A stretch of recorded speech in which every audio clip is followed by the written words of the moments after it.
आप सभी बीएसएनएल के अधिकारियों को भारतीय बीएसएनएल ऑफिसर एसोसिएशन के सीएचक्यू की ओर से हार्दिक नमस्कार और हार्दिक। ये दूसरा और महत्वपूर्ण इशू आप लोगों के समक्ष साक्षात प्रमाण के साथ आप लोगों के साथ डिस्कस करूंगा और आप लोगों को बताऊंगा, जानकारी दूंगा। लेकिन उससे पहले आप सभी इस वीडियो को लाइक शेयर कमेंट करें और आप लोग इसको वीडियो को लोगों तक शेयर करें, जिससे ज्यादा से ज्यादा एग्जीक्यूटिव को ये जानकारी हो सके कि बीबीओए किस प्रकार से हम सब अधिकारियों के हित में। दूसरा सबसे महत्वपूर्ण और ज्वलंत जो मुद्दा है, ज्यादातर जितने भी अधिकारी 2007 के बाद आए हैं वो प्रभावित हैं, वो है पे स्केल E2 E3,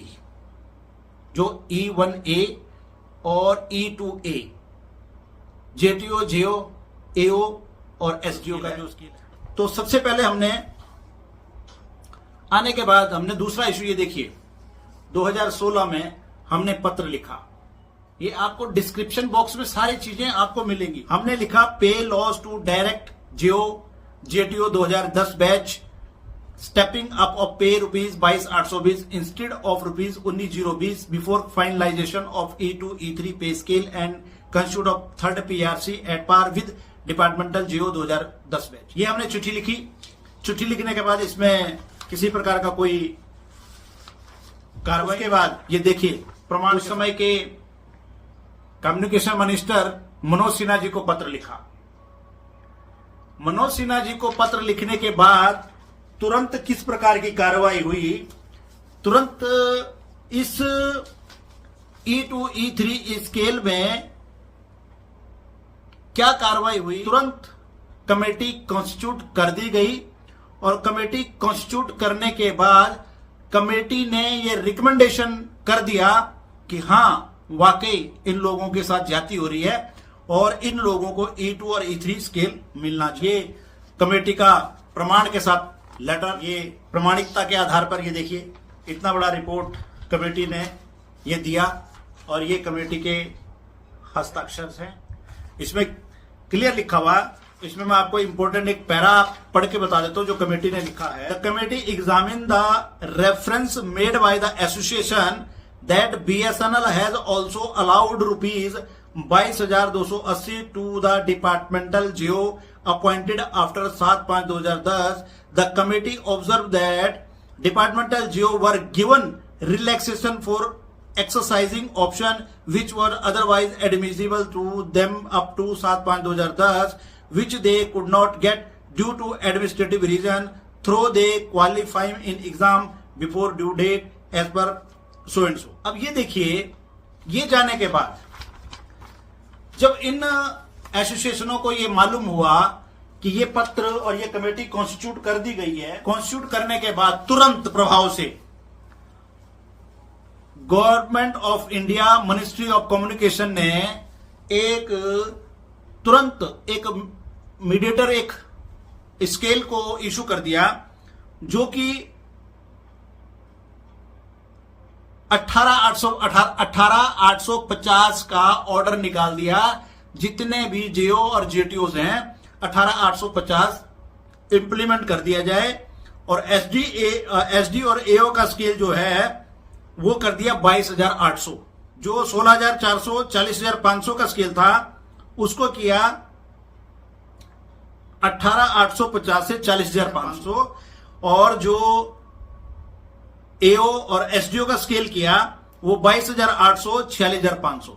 ये देखिए भारत सरकार के ऑर्डर है, प्रेसिडेंशियल ऑर्डर है, ये क्लियर आपका स्केल अप्रूव्ड है। इन लोगों ने किस प्रकार की कार्रवाई करी, जब डायरेक्ट जो आए हुए 2007-8 बैच है वो 19,020 ले रहे हैं, 18,850 स्केल करवाने में इन लोगों का हाथ रहा। क्यों रहा हाथ, उसका कारण मैं बताता हूं। जब 20,600 अगर दिया जाएगा तो इन्होंने कहा एक स्केल को अप किया जाए। हमें जो है कैस्केडिंग का मुद्दा इन लोगों ने उठाया, दोनों एसोसिएशनों ने कैस्केडिंग का मुद्दा उठाया। ये सब आप लोगों को मालूम है, जितने उस समय लोग अधिकारी इन्वॉल्व थे आप लोगों को याद करना चाहिए। कैस्केडिंग का मुद्दा बीच में अड़ाया क्योंकि मैनेजमेंट के साथ बातचीत करने वाली यही थी, लेकिन हमारा सरकार की तरफ से प्रेशर डलवाने का कारण यह था कि हम आप लोगों का काम इन एसोसिएशनों के नकारात्मक प्रभाव में ना रहे और हम लोगों का जो इशू है वो हल हो जाए। और हमने किया भी।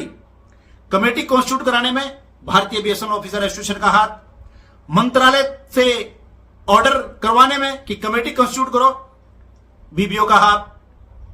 दूसरा सबसे बड़ा, जब इन्होंने ये 18850 का स्केल बीच में है, मीडियोकर स्केल लेकर के आगे, जो कि बीबीओ ने तुरंत, देखिए 31 मार्च को तुरंत ये बीबीओ ने तुरंत इसका ऑब्जेक्शन किया।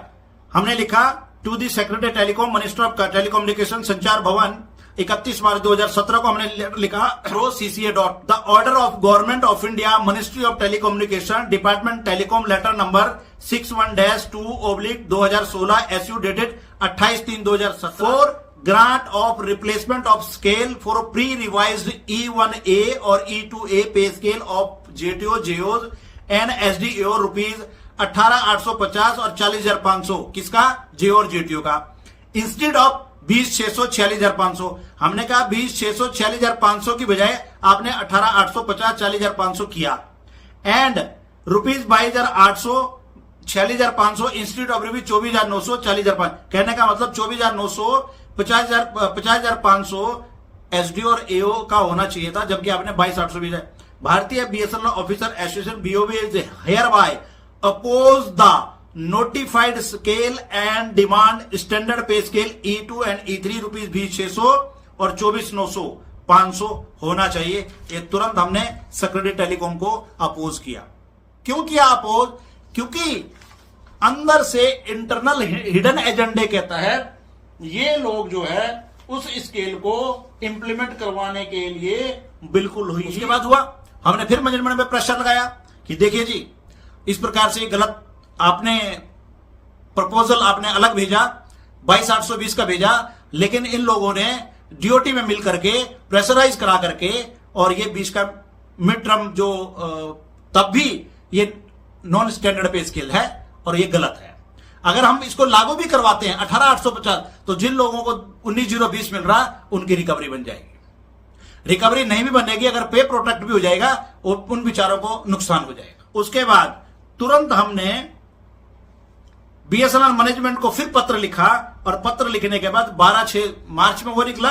12/6/2017 को श्री पवन गुप्ता डायरेक्टर पीएसयू को हमने फिर पत्र लिखवाया, ये मैनेजमेंट से पत्र लिखवाया। ये देख लीजिए, ये मैनेजमेंट का पत्र है, उसमें सारी डिटेल लिखी कि ये जो स्केल है ये गलत है और इस प्रकार से ये सारा देखिए, ये मेरे पास डॉक्यूमेंटली प्रूफ है, मेरे पास एविडेंस है। लेकिन अगर आप लोग एक मिनट में अगर ये कह देते कि बीबीओ ने क्या किया, हम बताएं तो बीबीओ ने ये किया। एक एक डॉक्यूमेंट के रेफरेंस में, बीएसएनएल मैनेजमेंट के रेफरेंस में बीबीओ का नाम है कि बीबीओ ने इस प्रकार से पत्र आया और हमने भारत सरकार पे भी प्रेशर लगाया कि हमारे अधिकारियों का नुकसान हो रहा है।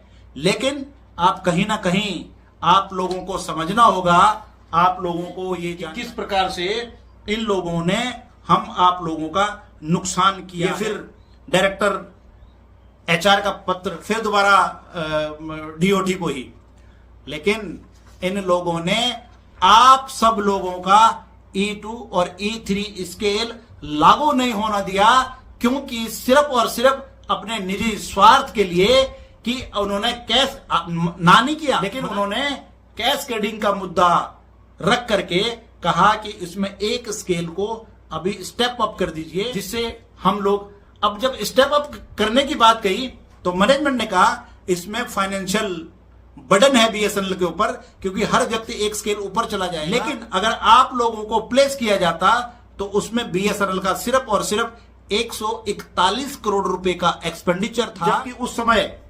बीएसएनएल मैनेजमेंट ने लिखा हुआ है कि बीएसएनएल इस समय ये लिखा हुआ है कि profit in crore before tax 4,451 crore का टैक्स है, क्या कहते हैं, प्रॉफिट है। और बीएसएनएल के अधिकारियों को अगर हम ये स्केल इंप्लीमेंट करते हैं तो इसके ऊपर 157 करोड़ रुपए का एनुअल रेकरिंग एक्सपेंडिचर आएगा। तो इसलिए मेरे प्यारे साथियों, कृपया इन चीजों को ध्यान दें और इन एसोसिएशनों के बारे में बातों को उजागर करें। पूछें इनसे क्वेश्चन कि आखिर आप लोग अपने भले के लिए एसोसिएशन चला रहे हैं या अधिकारियों के भले के लिए। इनसे सवाल पूछें, प्रश्न पूछें, और प्रश्न का जवाब अगर न दे पाए तो आपको बीबीओ का साथ देना चाहिए। आप लोगों को घुमाते रहेंगे कि इस महीने आपका होने वाला, उस महीने आपका होने वाला। मैं आपको यकीन दिलाता हूं, अगर आपके एक एक इशू के ऊपर अगर बीबीओ का अगर हाथ नहीं होता, बीबीओ ने प्रेशराइज नहीं किया होता, तो आज तक इतना जो काम हुआ भी है। लेकिन बीबीओ कहां कमजोर और कहां मजबूर है, क्योंकि हम सत्ता में नहीं है, ना सपोर्टिंग है, ना हम मेजोरिटी है। अगर सपोर्टिंग भी होते, मेजोरिटी में भी होते, तो हम सरकार से पे भी दबाव लगाते और सरकार के दबाव से जो कार्य अगर होते, आप लोगों के बिल्कुल निष्पक्षता के साथ आप लोगों के इशू हल होते। यही मैं आप लोगों को समझाने का प्रयास करता हूं, लेकिन ये आपकी समझ है, ये आपका व्यवहार है, ये आपको समझना होगा कि हमें ऐसे स्वार्थी नेताओं या निस्वार्थ भाव से अधिकारियों के हित में काम करने वाले संगठन का साथ देना। इसी के साथ सभी अधिकारियों को मेरा नमस्कार। जय हिंद,